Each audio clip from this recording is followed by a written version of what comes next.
Hi there, it's Vicky here, and welcome back to the Marketing Made Social podcast. Do you remember when you could run a Facebook ad back in the day and target women aged 30 to 45 who like green smoothies and shopped at Marks and Spencer's and be able to guarantee sales? Yeah, me too. I remember that. Uh, but public service announcement, that is long gone. And in this episode, we're going to dive into how and why targeting has changed so much across the Meta ads platform over the past 5 years, thanks to predominantly iOS updates on Apple devices, privacy laws, algorithm shifts, etc. And what you should actually be focusing on to get results if you're still stuck in the past with your ad campaigns. So let's dive straight in. There's a lot of info in this episode. So as usual, go and grab a pen and paper, or maybe get ready to feed these notes into ChatGPT and a coffee. And let's see if we can get some actions out of this at the end. All right. So first up, what used to work? So back in the day, Facebook's, as it was known back then, not Meta, Facebook, its targeting was hyper detailed, like super detailed.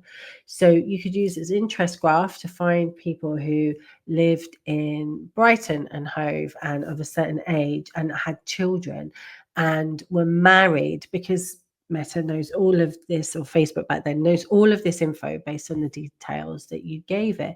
It then also analyzes all your posts, your interactions, the pages that you like, the groups that you're in, your messages, all the words you've ever used, plus takes the data of where you've been around the internet, because that Facebook pixel is embedded across millions of websites, right?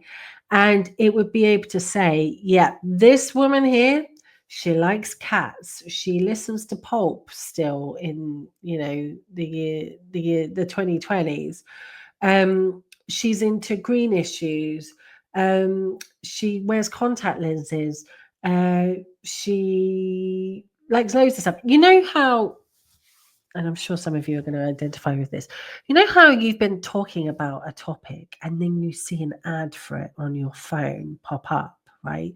And we all thought for a little bit that Meta was listening to us via our phones, which this is an episode for another time. I still think that. But even though they've said it's not true, I don't believe you, Zook.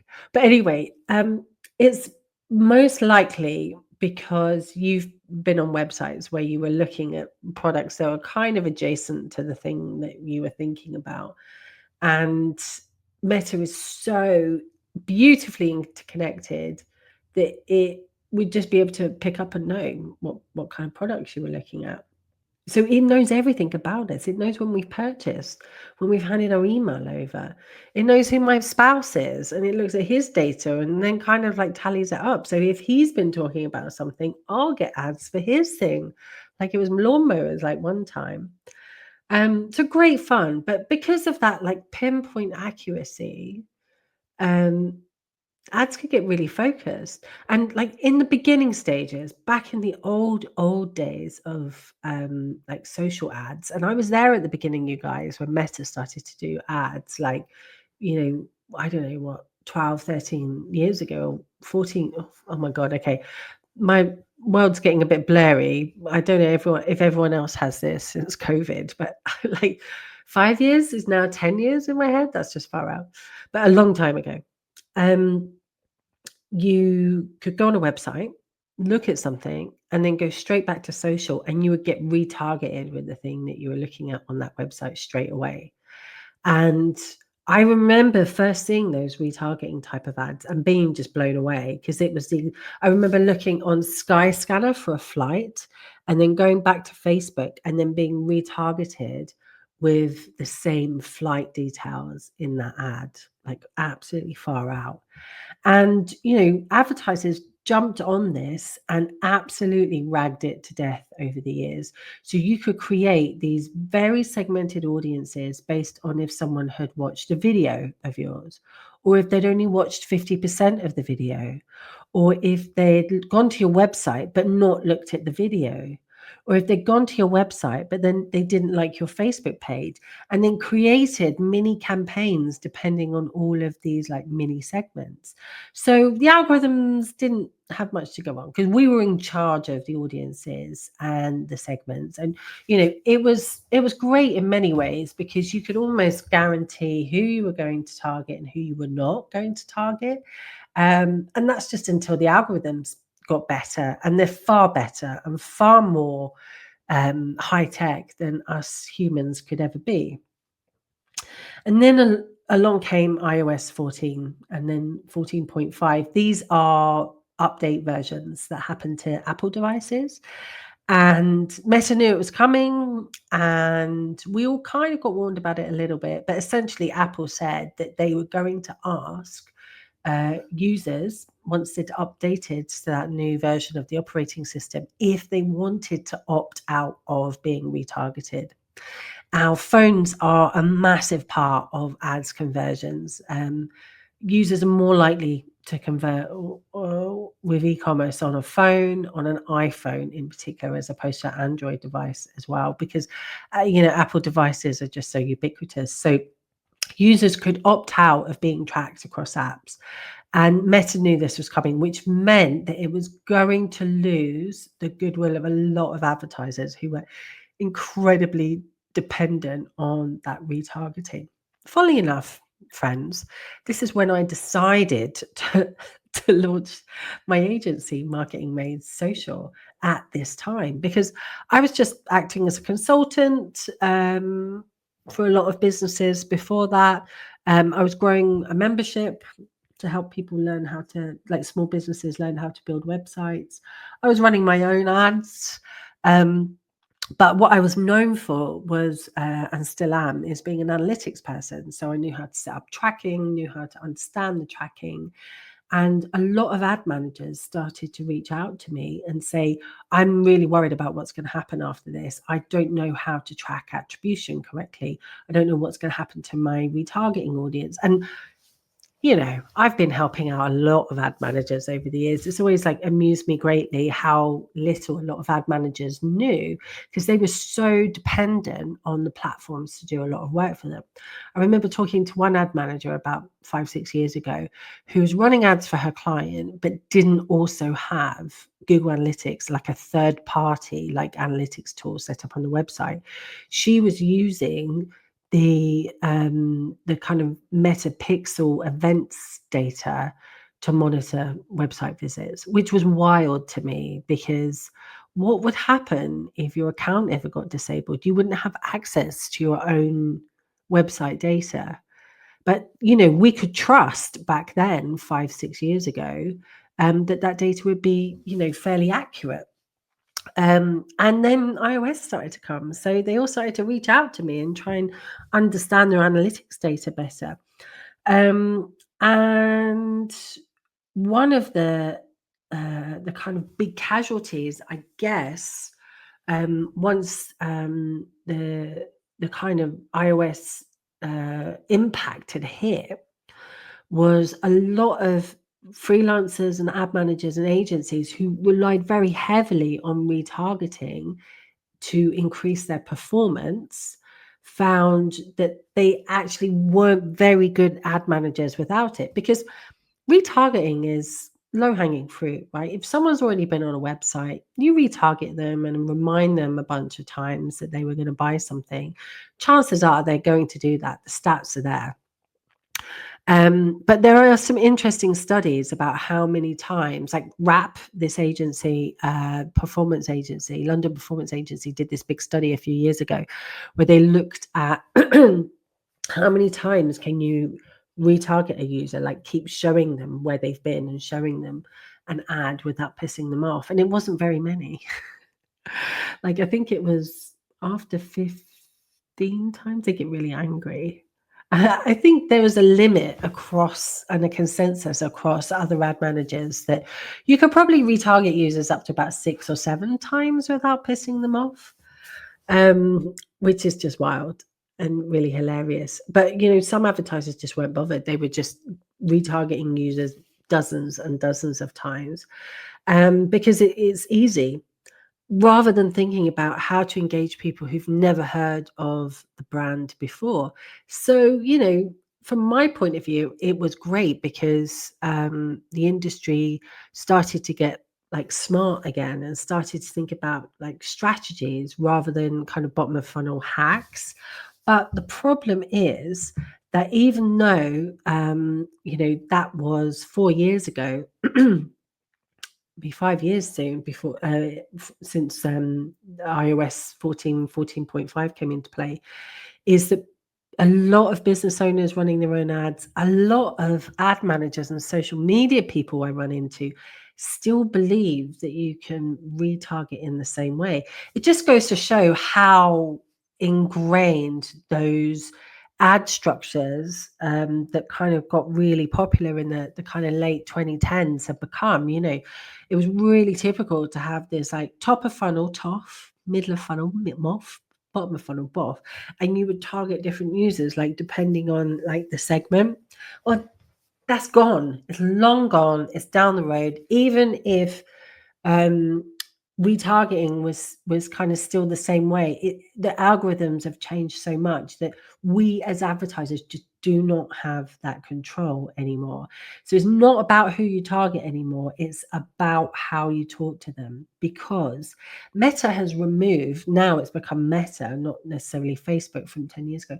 Meta has removed our ability to be that granular with segments. Like, interests still exist in the platform as a way of guiding the ad platform when you set your campaigns up.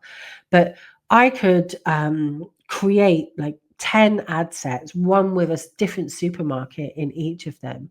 But in the old days, Meta would have kept those audiences separate, and you would have had like some really good tests where you could run, one audience against the other. And guilty as charged, I was known to like running tests with like 20 different interest groups, all different interest groups in them. But now what happens is that the platform and the algorithms that kind of drive the platform would actually see those ad sets as competing with one another, and then they would start to cannibalize one another, because someone who like me, I shop at Sainsbury's, but I've also been known to go to Waitrose or Asda. Meta wouldn't, like, the algorithm wouldn't not show me an ad that was driven by an audience from Aldi or Tesco's, because it's intelligent enough to know I'm someone who shops at supermarkets. It doesn't matter which one. And because based on my behavior and how I shop online, it's gathered that I'll probably buy that thing anyway. So you might define that Tesco's audience, but me as a Sainsbury's person might still get targeted because Meta just thinks that's for the best. So because of Advantage Plus audiences, which is what exists now, Meta's going to override the control that you put on. Even when you do these exclusions where you're like, I want to reach so-and-so, but not these guys. Meta's like, yeah, it's a guide. We're going to reach who we're going to reach. I've done so many tests of this. One of the ones I did last year for a female stylist client who is looking to target female clients based in London is we ran an Advantage Plus audience campaign, and naturally Meta just showed the ads mostly to women. Like, I think there was like a 3 to 5% bleed of men. What would have happened if we would had much more control? We would have put constraints on the algorithm and had said, okay, find these people, but not these people. And the likelihood is we would have repressed a tool that has got more computational power than my little brain on a Wednesday morning trying to manage my clients' ad campaigns. And we're just fighting a system that just works so much better. So Meta now works really well with broad targeting, where you don't have lots of slicing and dicing as segments. And because of that, it's all about the message now in the creative. So good creative will win. Whereas in the old days, you could just target based on segment, the creative could be a bit crap. I mean, I think it was. I think it's fair to say, looking at ads from like 6+ years ago, they just weren't as good at all. But now there's so much creativity. And this is where I think the industry started to shine, because then it wasn't about hacks, it's about messaging and creativity and understanding what it is that makes someone want to buy. So targeting in 2025, it's broader. Yes, by age and gender for sure. You let the algorithm find your users based on the data that it holds about you. You need to train your ad platform and make sure you've got the pixel or the conversions API installed on your site. So, Meta can kind of monitor and understand the users coming and coming and froing, coming toing and froing from your website. But you also need to continue building your Facebook page audience, your Instagram audience, feeding an email list into Meta. Like the most segmentation that you can do in Advantage Shopping now is uploading a list and defining that in the back end and saying, hey, these are people who haven't purchased yet. And then uploading another list and saying, these are people who have purchased yet. Like that's the extent of it, because we're going to let Meta go and find the right people. So a great video ads, maybe targeting people who've already bought, isn't going to look the same as it did 6 years ago. 6 years ago, you've had these awful ads that were like, hey, I can see you've looked but not bought yet. Like, everyone hates those ads, just don't do them anymore.